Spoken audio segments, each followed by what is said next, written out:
Hello viewers, welcome செய்கிறேன் அக்மல் ஃபுட்டுக்கு.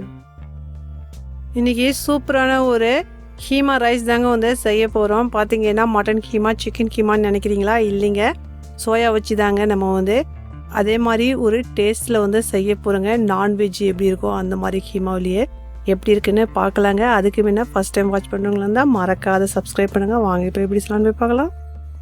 நான் 2 வெங்காயத்துக்கு எடுத்து நல்லா நீட்டு வாக்கில் கட் பண்ணிக்கிட்டேன். அடுப்பில் பேன் வச்சுருக்கேன், அதில் எண்ணெயும் போட்டுக்கிட்டேன். எண்ணெய் நல்லாவே சூடாயிடுச்சு. இப்போ இந்த வெங்காயத்துக்கு போட்டு நல்லா நம்ம வந்து பொன் உருளாக வந்து வதக்கணுங்க. இந்த மாதிரி நல்லா செவந்து வரக்குள்ளே இது கூடயே வந்து ஒரு 3லேருந்து 4 பச்சை மிளகாய் வந்து போட்டுக்கலாம். இதுக்கும் கொஞ்சம் நேரத்துக்கு வதக்கலாம். இந்த மாதிரி நல்லா வந்து வதங்கி வந்ததும் நம்ம வந்து எடுக்கணுங்க. இந்த மாதிரி செய்யக்குள்ள உங்களுக்கு நல்ல டேஸ்ட் இருக்கும். இந்த மாதிரி எண்ணெய் இல்லாத நல்லா வந்து வடிகட்டி எடுத்துடலாங்க. பாருங்கள், நம்ம வந்து இந்த மாதிரி தனியாக வந்து இப்போ எடுத்துட்டோம்.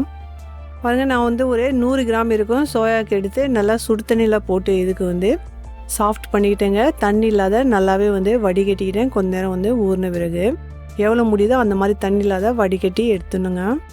நம்ம வதக்கி வச்ச வெங்காயம் வந்து சோயா கூட போட்டு நல்லா மிக்சியில் வந்து அரைச்சிக்கணுங்க. நம்ம வந்து நல்லா குறைன்னுட்டு நல்லா கீமா ஸ்ட்ரக்சர்லேயே வந்து நம்ம வந்து அரைச்சிக்கணுங்க. அதிகமாக பேஸ்ட் ஆக்கக்கூடாது, இல்லைனா சட்னி ஆகிடுங்க. இதில் அரைப்படாத வந்து உங்களுக்கு கொஞ்சம் மொத்தமாக இருந்துச்சுன்னா இந்த மாதிரி நம்ம வந்து கையால் சின்னதாக வந்து கட் பண்ணிக்கலாங்க. இதுவும் வந்து இது கூட வந்து இப்போ சேர்த்துக்கலாம். பாருங்கள், இந்த மாதிரி ஸ்ட்ரக்சரில் வந்து இருக்கணுங்க. இப்போ நான் அடுப்பில் வந்து பேன் வச்சுருக்கேன். இதில் ஒரு 100 மில்லி இருக்குங்க. எண்ணெய் போட்டுக்கிறேன். எண்ணெய் நல்லாவே சூடாயிடுச்சு. 1 டீஸ்பூன் ஜீரகம் பொரியட்டும். ஒரு பெரிய வெங்காயத்துக்கு எடுத்து நல்லா வந்து நீட்டு வாக்கில் வந்து கட் பண்ணிக்கிட்டேங்க மெலிசா. இதுக்கு வந்து நல்லா வந்து வதக்கலாம். இது கூட கொஞ்சம் கருவேப்பிலையும் வந்து போட்டுக்கிட்டேங்க.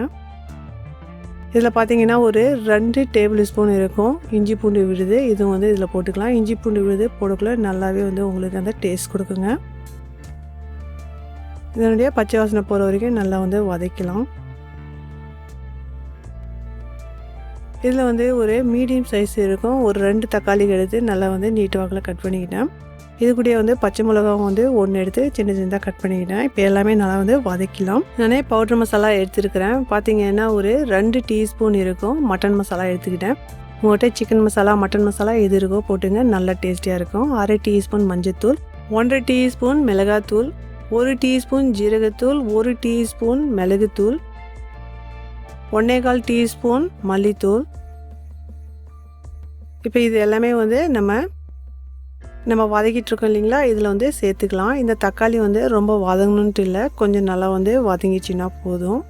இப்போ நம்ம வந்து இதுக்கு வந்து சிம்மில் வச்சுட்டு சேர்க்கலாம். ஒரு 2 நிமிஷத்துக்கு பச்சை வாசனை போகிற வரைக்கும் நல்லாவே பவுடர் மசாலாவுக்கு வதக்கலாம். இது கூட வந்து ஒரு 1/2 டீஸ்பூன் கரம் மசாலா தூளும் போட்டு வதக்கலாங்க. லிங்க் கீழே கொடுக்குறேன், தேவைப்பட்டுச்சுன்னா பார்த்துங்க. பாருங்கள், நம்ம நல்லாவே வந்து இந்த மாதிரி ஸ்ட்ரக்சரில் அரைச்சிருக்கோம். இது வந்து ரொம்ப பேஸ்ட் ஆக்கக்கூடாது, அதை பார்த்துங்க. அந்த மாதிரி செஞ்சிங்கன்னா சட்னி ஆகிடும். நல்லா இந்த மாதிரி வந்து கொஞ்சம் மொத்தமாக இருந்தாலும் நல்லாவே இருக்குங்க. இப்போ இது வந்து நம்ம போட்டு கொஞ்சம் நேரத்துக்கு வந்து மீடியம் ஃப்ளேமில் வச்சு வதக்கலாம்.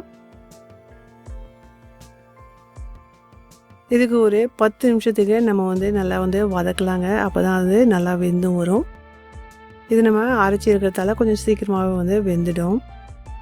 பாருங்கள், எவ்வளோ நல்லா வந்து உங்களுக்கு சிக்கன் கீமா, மட்டன் கீமா மாதிரி உங்களுக்கு ஸ்ட்ரக்சரில் நல்லாவே இருக்குது. டேஸ்ட்டும் அதே மாதிரி இருக்குங்க. இப்போ இது கூட இன்னும் கொஞ்சம் அதிகமாக சுவை கூட்டுறதுக்கு நம்ம இன்னும் ஒரு ஸ்டெப் வந்து ஆட் பண்ண போகிறோங்க. பாருங்கள், இதில் வந்து உப்பு காரம்லாம் இருக்கான்ட்டு பார்த்துங்க. இப்போ இந்த டைமில் வந்து உங்களுக்கு தேவைப்பட்டுச்சுன்னா கொஞ்சம் உப்பு வந்து சேர்க்க முடியும். அதுக்கு தான் நம்ம வந்து எல்லாமே வந்து பார்த்துக்கணும். இதில் வந்து நம்ம கொஞ்சம் ஹை ப்ரோட்டீனாக வந்து இன்னும் கொஞ்சம் சேர்க்கறதுக்கு நான் வந்து முட்டை எடுத்துருக்கேங்க. இந்த மாதிரி போடுக்குள்ள இன்னும் கொஞ்சம் சுவை கூட்டியாகவும் இருக்குங்க. ஒரு 5 முட்டை எடுத்துருக்கிறேன். இப்போ இது வந்து இதில் போட்டுக்கலாம்.